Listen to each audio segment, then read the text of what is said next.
দাদা অ' দাদা দাদা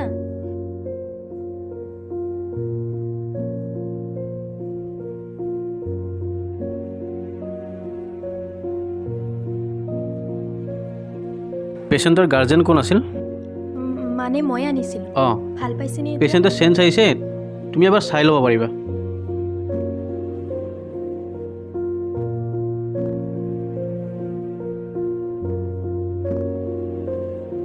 ক'ত বা ঘৰ আকৌ কোনো চিনাকিও অহা নাই নিবিৰ মনে মনে কি মনে মানে নিবিৰ নিবিৰ কোনে মাৰিছে তোক নাম কথাৰ এতিয়াই মাৰি থৈ আহিম ইছ বৰ গুণ্ডাটো ওলাইছে তুমি কি দাদাক ভালকৈ চিনি পোৱা নেকি এটা কাম কৰিবা এওঁক অলপ পিছত ঘৰত লৈ যাবা মই দৰৱ কিনি থৈছোঁ মই এতিয়া যাওঁ